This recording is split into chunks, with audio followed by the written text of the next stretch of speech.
Welcome to GovCast, connecting with federal IT's top decision makers.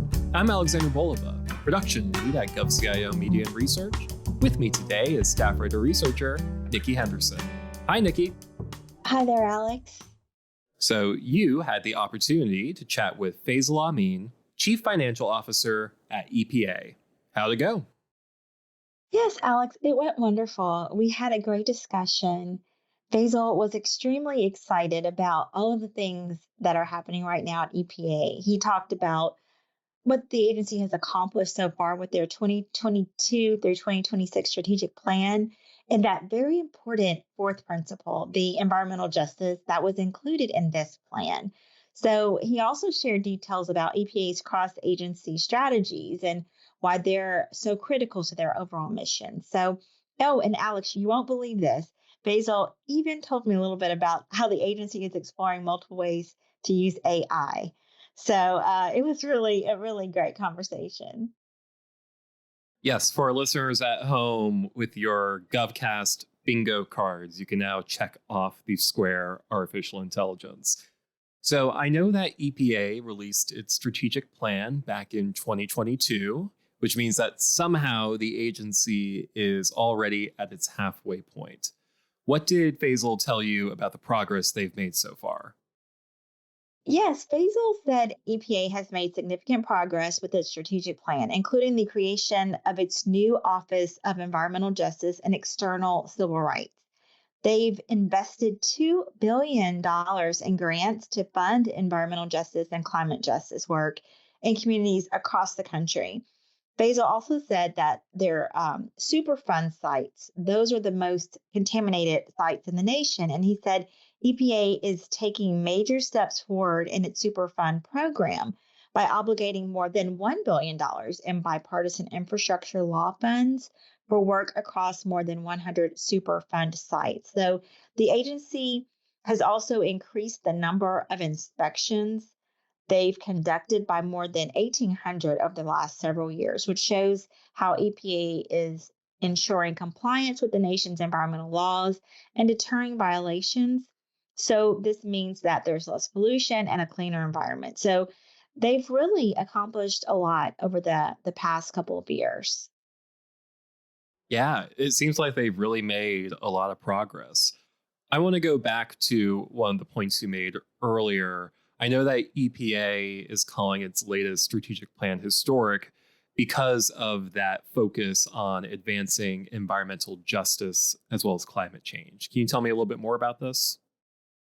Sure. Faisal was very passionate about this strategic goal and how significant it is to EPA's plan. He said it basically re-emphasizes their commitment to advancing environmental justice and tackling the climate crisis also. The agency is currently building a clean energy economy that's creating jobs that pay really, really well, and that is helping to also turn disadvantaged populations into healthy and thriving communities. So more people are getting a chance, and like in underserved communities, getting a chance to get these jobs that are better paying and helping, boost their communities. So the agency also has introduced new technology standards for power plants in an effort to significantly reduce greenhouse gas emissions. So they also created a greenhouse gas reduction fund, and that mobilizes financing for clean energy projects that decrease other harmful air pollutants. So this has really been a very big and bold move for EPA, which they are very proud of. Of course, advancing the environmental justice, but also addressing the climate change issues as well. So before we dive into your interview, I wanted to ask about EPA's four cross-agency strategies. What are they and how are they essential to advancing EPA's overall mission? Well, Basil did elaborate on each strategy and he gave some specific examples in our conversation, but the four cross agency strategies are ensuring scientific integrity and science based decision movement, considering the health of children at all stages, all life stages, and other vulnerable populations throughout the agency's programs, advancing organizational excellence and workforce equity, and strengthening tribal, state, and local partnerships and enhancing engagement, protecting human and health and the environment. So Faisal talked about, like I said, each of these in detail, but he also said at the end that each strategy is a collaborative effort between EPA, the headquarters, and its regional offices. And they're really, he said they are essential to helping move the agency's mission forward. Well, with all that in mind, let's take a listen to your conversation.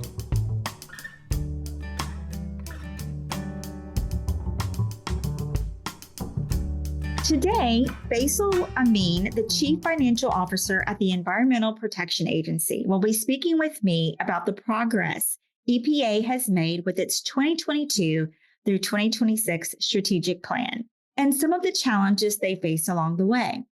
Faisal will also discuss how the agency is incorporating AI into its strategic plan, as well as some of the exciting new initiatives the agency will be working on in the future. Hi there, Faisal. Thanks so much for joining me on GovCast. Hi, Nikki. Thanks so much for inviting me on the show today. I'm really excited to talk about the agency's strategic planning efforts. Wonderful. That's great to hear. Well, before we get started, Faisal, do you mind introducing yourself and just giving a brief description of your role? Sure. Hi, everyone. My name is Faisal Amin, and I'm EPA's Chief Financial Officer.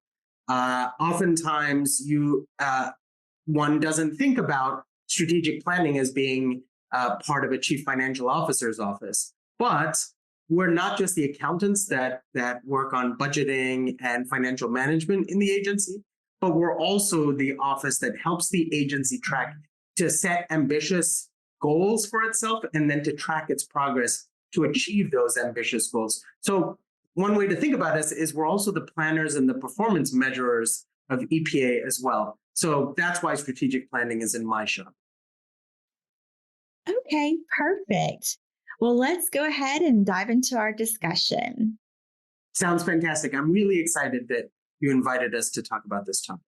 Oh, sure. No problem at all. Well, Faisal, EPA released its strategic plan 2 years ago. So the agency is at a halfway point. Can you tell me a little bit about the vision for this plan and what progress has the EPA made over the last 2 years when it comes to achieving some of the plan's main objectives? I'd be delighted to, Nikki. Thanks so much for asking. EPA's fiscal year 2022 to 2026 strategic plan is historic in the attention and planning that it provides for the most important and pressing environmental challenges of our lives: climate change and environmental justice. It renewed the agency's commitment to the three principles articulated by the agency's first administrator, William Ruckelshaus: follow the science, follow the law, and be transparent. It also expanded by adding an additional fourth principle: advance justice and equity. This strategic plan furthers the agency's commitment to protecting human health and the environment for all people, with an emphasis on historically overburdened and underserved communities. Here's an important way to look at the strategic plan.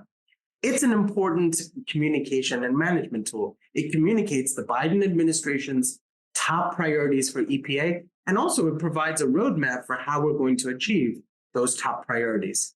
And in developing this plan, we sought to be more inclusive and accessible. For the first time, we conducted early outreach to hear from both traditional and new partners and stakeholders on what is important and how we can work more effectively together. And then we considered and incorporated that input as we crafted our strategies.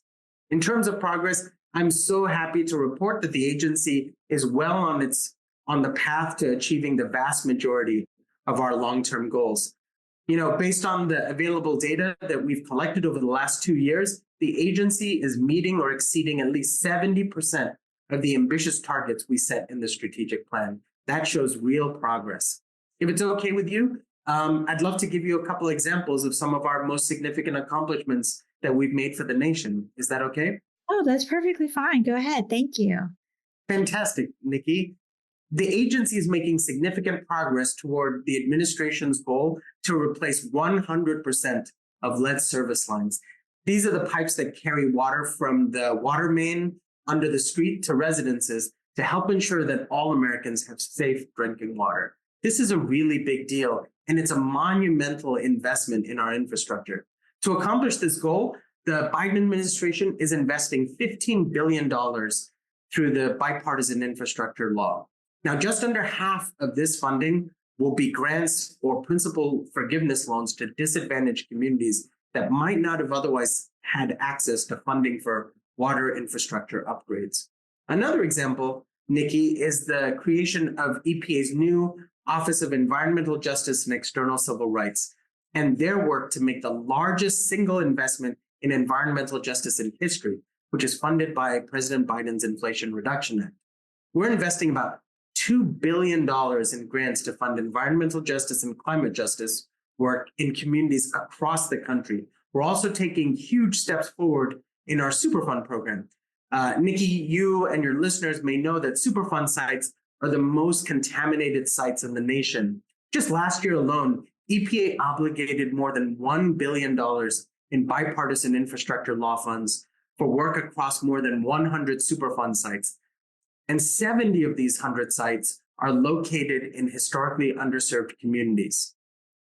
On the enforcement side, we're working to make sure that the nation's environmental laws are followed and that polluters pay for their environmental crimes.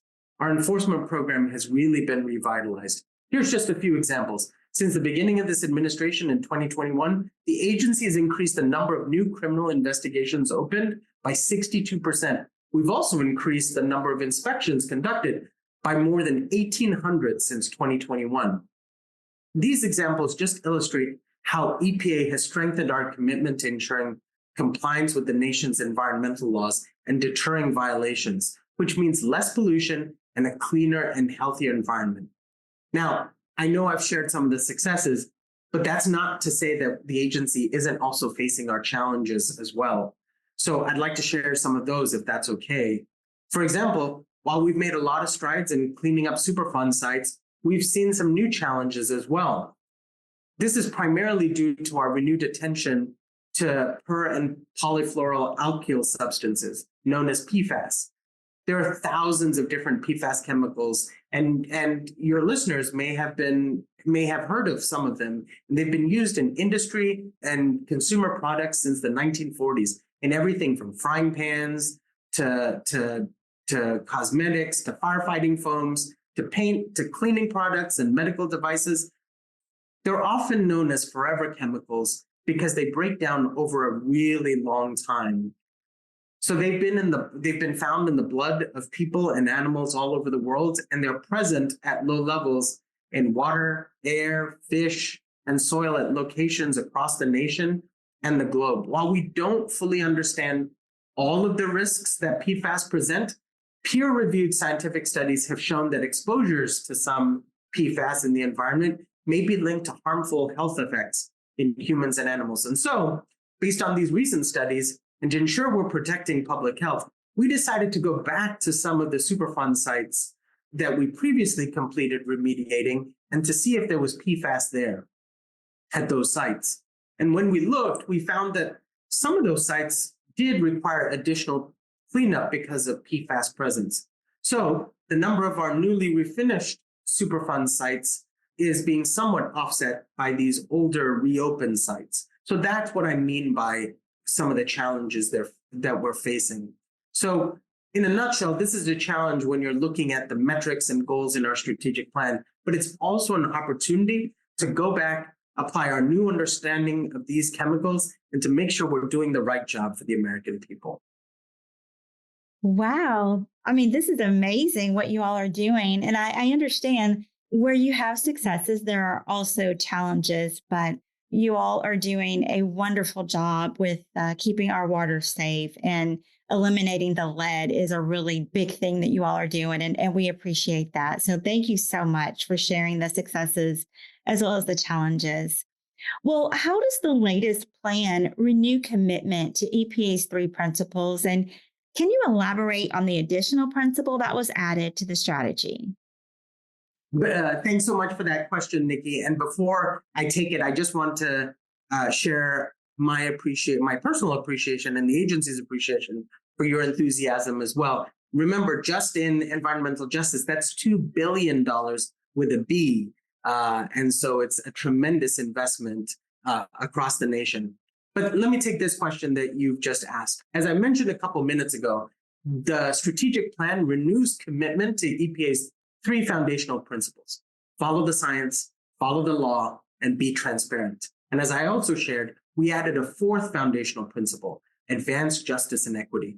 By adding the 4th principle, we solidified the recognition that it's time to include this principle to infuse the consistent and systematic, fair, just, and impartial treatment of all individuals into EPA's policies, its practices, and its programs. So as a result, all of these principles form the basis of the agency's culture and guide its operations and decision-making, no matter whether it's with respect to the public and communities or EPA's workforce. EPA recently enshrined these principles in a new policy for evaluations and other evidence-building activities, which I'm really proud to say was developed by my own office, the Office of the Chief Financial Officer. This new policy complements and reinforces EPA's scientific integrity policy. At its core, the new evidence policy instructs all EPA employees to do high-quality, objective, transparent, and unbiased science analysis and evaluations to inform our agency's policies, regulations, and decisions. The policy makes it clear that no one, including political appointees, should in any way bias or otherwise undermine the objectivity of science and evidence developed to support our decision-making. The policy also requires the agency to be transparent and to make public the evidence used to inform agency decisions. And importantly, the policy requires EPA to consider and promote equity throughout the life cycle of evidence building. A diverse set of stakeholder perspectives and experience is critical to ensure that evidence building activities yield high quality insights and don't inadvertently perpetuate underlying biases. Another example, if I can share, Nikki, of the administration living up to these principles is the agency's commitment to ensure the quality and transparency of our science is the agency's efforts to give the public access to peer-reviewed scientific research papers and research data as part of EPA's open government and transparency efforts. So as part of this effort, EPA created a repository at PubMed Central to provide access to the agency's scientific texts. Okay, one last concrete example of the agency's commitment to transparency is that we've reduced the number of outstanding requests under the Freedom of Information Act by 1/3 since 2021. So thanks for your question, and I really appreciate the opportunity to share our commitment to those principles. Yes, you're more than welcome. That really is amazing. Everyone has a right to know, and you guys are taking the right steps to make sure that everyone knows what's going on. It's transparent. You're not trying to hide anything. And so that's extremely important. Well, for the first time, and I know that you've already touched on this a little bit, but EPA's plan does include a strategic goal of zeroing in on climate change and advancing environmental justice and civil rights. Can you tell me a little more about this and how did it come about? You're right that I chatted about it before, but I'm happy to continue to. There's so much that I can talk about this particular topic because it's a really bold and unprecedented direction for our agency, and I think it's really important. It reemphasizes our commitment to advancing environmental justice and civil rights and tackling climate change. EPA has charted a course in this strategic plan where tackling climate change and advancing environmental justice and civil rights are integral to all the agency does in carrying out its mission. Shortly after taking office, President Biden issued an executive order on tackling the climate crisis at home and abroad. The order commits the federal government to do 3 things: put the climate crisis at the center of the nation's foreign policy and national security, take a government-wide approach to the climate crisis, and secure the environmental justice and spur economic opportunity. President Biden emphasized that to secure an equitable economic future, the United States must ensure environmental and economic justice for all. This is a key consideration in how we govern. That means investing in building a clean energy economy that creates well-paying jobs, turning disadvantaged communities historically marginalized and overburdened into healthy, thriving communities. It also means taking robust actions to mitigate climate change. We're preparing for the impacts of climate change across rural, urban, and tribal areas. Our strategic plan now reflects what the science and our stakeholders have told us for some time, that climate change is not only real, but also the most important environmental issue facing the nation and our world. You don't just need to hear it from me, Nikki. We are all now witnessing the reality and impact of climate change and global warming in real time. We've all seen how wildfires are ravaging our forests, putting homes and lives at risk, and choking our lungs in smoke from far, as far away as Canada. Our coastal communities are threatened by sea level rise and stronger and bigger hurricanes. More violent storms, floods, and tornadoes devastate communities across the nation. We've seen how prolonged droughts and other extreme weather events have impacted our nation's agriculture and drinking water supplies. We watch on the news the flooding and mudslides on our West Coast, and severe, long-lasting heat waves have caused so many deaths, often among the most vulnerable of our people. As the world's preeminent environmental agency, we at the EPA must set an example for the country and lead other nations to make addressing climate change a high priority. We decided to make climate change one of our strategic goals and are ensuring that all agency programs take action to address climate change and its impacts. Here are a few examples that we've worked on related to climate change. The agency introduced new technology standards for power plants, which represent some of the largest sources of greenhouse gas emissions in the United States. Implementation of the technology standards will avoid more than 600 million metric tons of CO2 pollution, while also preventing 300,000 asthma attacks and 1,300 premature deaths in 2030 alone. Also, working with our colleagues at the Department of Transportation, we established new fuel and mileage standards for vehicles. The new proposed transportation standards would avoid nearly 10 billion tons of CO2 emissions, which is equivalent to more than twice the total US CO2 emissions in 2022, and lead to fewer premature deaths and serious health effects like respiratory and cardiovascular illnesses. The Inflation Reduction Act, or IRA, provided EPA with a game-changing $44.5 billion to support 24 new and existing programs. I'd love to just share three with you right now. It provides $27 billion to establish the Greenhouse Gas Reduction Fund, which creates competitive grants to mobilize financing and leverage private capital for clean energy and climate projects that reduce greenhouse gas emissions and other air pollutants. It includes $5 billion for climate pollution reduction grants to tribes, states, territories, air pollution control agencies, and local governments to develop and implement plans for reducing greenhouse gas emissions and other harmful air pollutants. And also $3 billion is being invested in the Environmental and Climate Justice Program, which will fund a wide range of climate and environmental justice activities that benefit low-income and disadvantaged communities. You also asked about environmental justice. And as I shared earlier, EPA has had a longstanding commitment to environmental justice. The work we're doing in communities is designed to increase their capacity to address environmental justice, as well as civil rights concerns. We're proactively integrating environmental justice and civil rights into policies and activities as a fundamental element of the agency's relationship with federal, state, and local partners to jointly achieve beneficial changes on the ground for communities. So just as we're embedding environmental justice into our framework as an agency, we're also continuing to invest in oversight, guidance, and assistance for states and local governments so that they can embed environmental justice into their programs and enhance civil rights enforcement as well. Finally, as part of EPA's new national program for environmental justice and external civil rights, the new Office of External Civil Rights Compliance is committed to enforcing compliance with federal civil rights laws to address historic and systemic barriers that contribute to the environmental injustice, overburdening, and vulnerability of communities. While doing so, the office is also committed to working with state and environmental agencies to resolve discrimination complaints. So lots happening at the agency. when it comes to addressing climate change and environmental justice and civil rights. Definitely.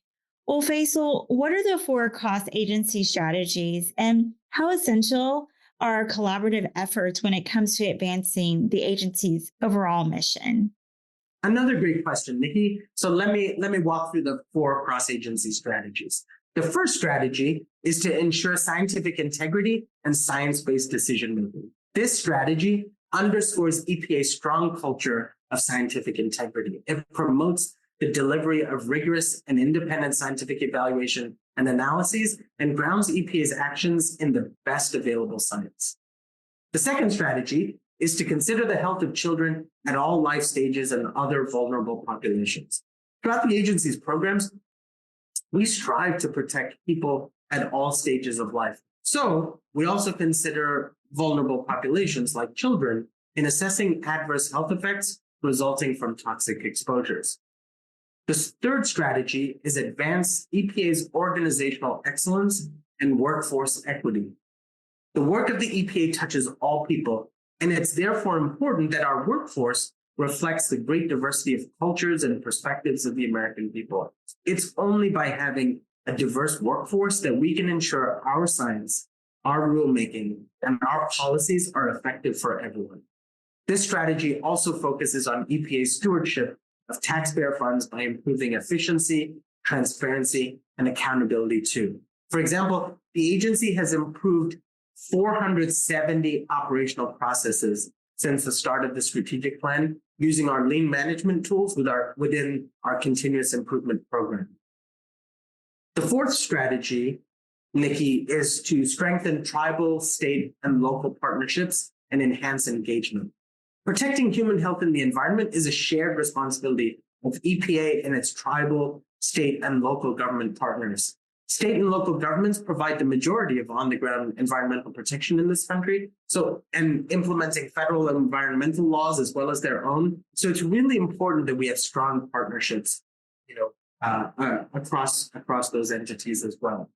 Each of these strategies that I've shared, Nikki, requires collaboration among EPA headquarters and regional offices, our research and development labs, and with our state, tribal, and local government counterparts.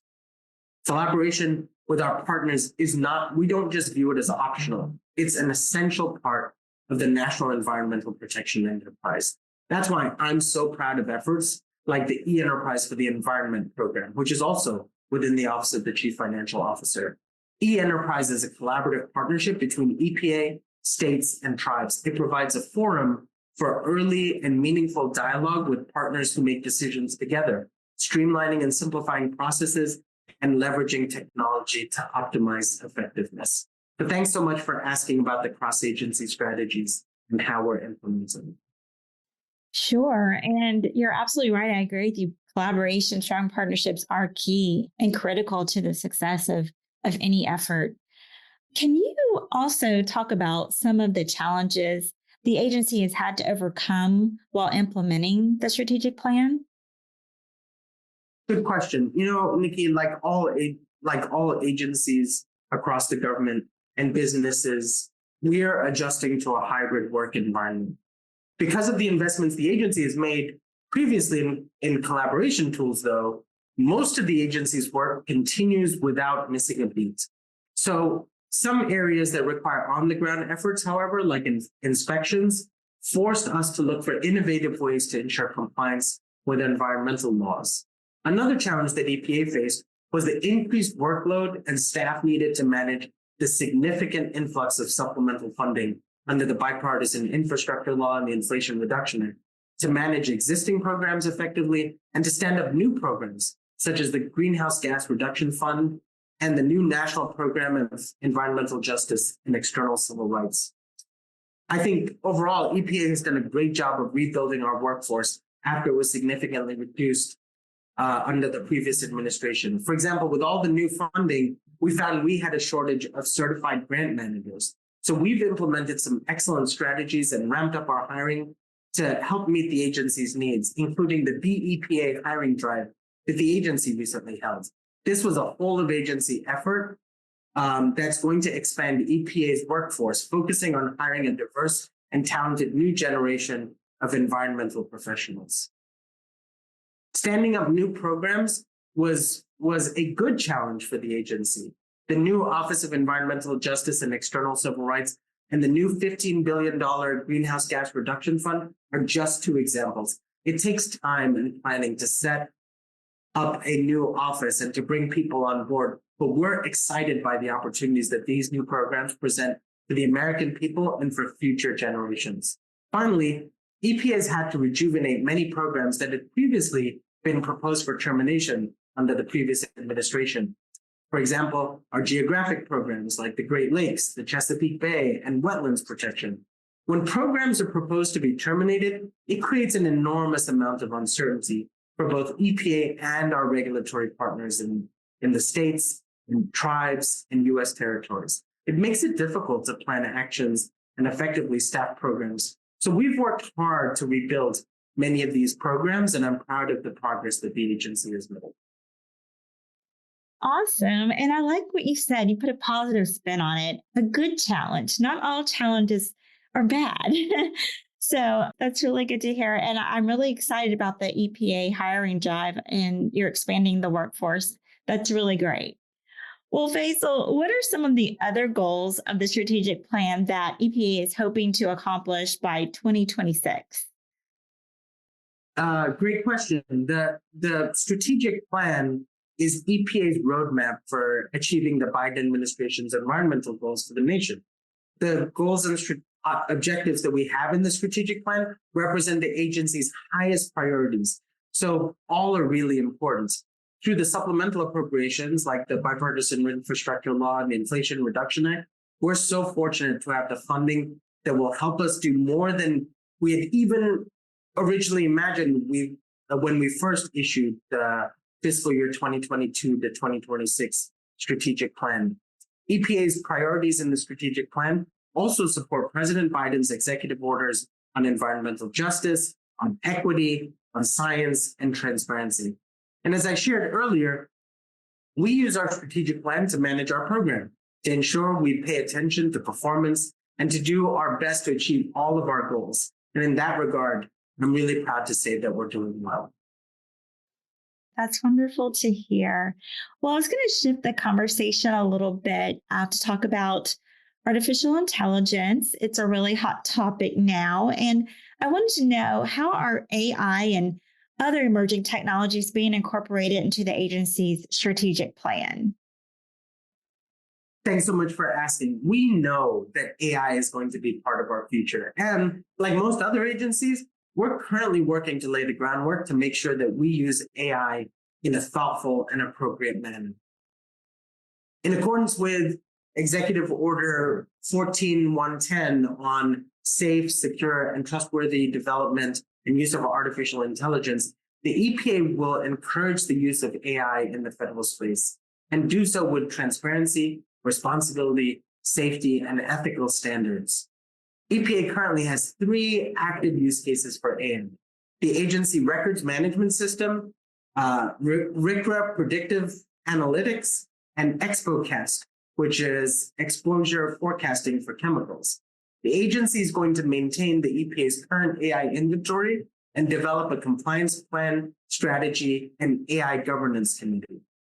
Looking forward, we expect workforce demand for AI tools and training is going to increase, and the agency is addressing this need through the development of training and pilot programs, as well as by ensuring that security and privacy risks are adequately addressed prior to leveraging AI solutions. I don't have a whole lot of specifics to share at this point because we're still very much at this stage of setting the guardrails for the use of AI before handing over the keys of the Ferrari to anyone, as my colleague Von Noga, EPA CIO and chief AI official, put it when we last talked about it earlier this week. Okay, well, thank you so much. I totally understand, and I appreciate you sharing what you did. Well, are there any future data or IT initiatives that you're excited to talk about? Always excited to talk about future data and IT initiatives. I'm excited that our IT initiatives can help reduce the administrative burden for EPA staff and our stakeholders. I really would love to see a work environment, and we're well on our way to it, where EPA staff can spend more of their time focused on advancing the agency's mission and less of it on administrative tasks. We are increasingly paperless here at EPA, and our new agency records management system is an example of what I mean when I refer to IT tools that make our jobs more efficient. Records management is a critically important responsibility for all EPA staff, both for transparency and for legal requirements. So I'm very excited to see us moving in a direction that's going to ease the burden for staff and give them more time to focus on the pressing environmental challenges that threaten the health and well-being of Americans, rather than focus them on administrative tasks. That is very exciting indeed. Well, before we conclude, Faisal, do you have any final comments or remarks that you would like to leave with our listeners? I thank you so much, Nikki, for having me here today to share about EPA's ambitious yet achievable strategic plan. We're well on the way to accomplishing its ambitious goals. And please, consider having us back to talk about our continued progress on achieving those goals as we hit milestone after milestone. Great. Well, I definitely will have you back. I'm anxious to hear about what's to come down the road at EPA. Well, Faisal, thanks again for speaking with me, and I hope that you have a great rest of your day. Thank you so much, Nikki, for having me on, and enjoy the rest of your day too.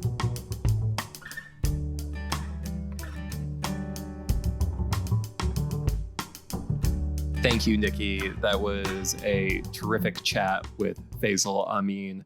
Before we let our listeners go, do you have any last highlights or takeaways that you want to leave them with? Sure. I think overall, this fourth principle that was added to the strategic plan, advancing environmental justice, just really stands out to me. It's a major step forward for EPA, and they're really, it's putting them and having them head in the right direction.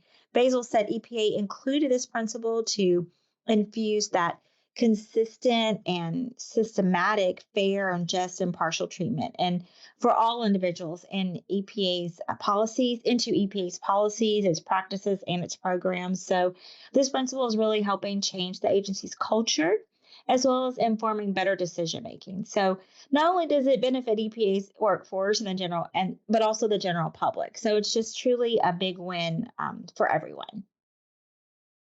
Well, it's obvious that the EPA has made terrific progress in the first half of its strategic plan, and I look forward to seeing how they continue to develop over the next couple of years.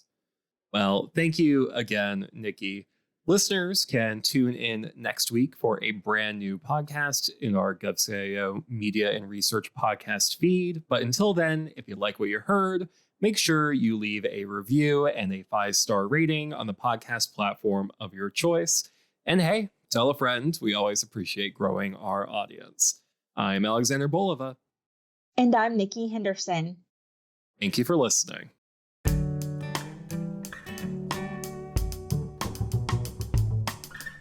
GovCast, along with HealthCast and CyberCast, is a production of GovCIO Media and Research. For more podcasts and to check out the other shows, head to govciomedia.com.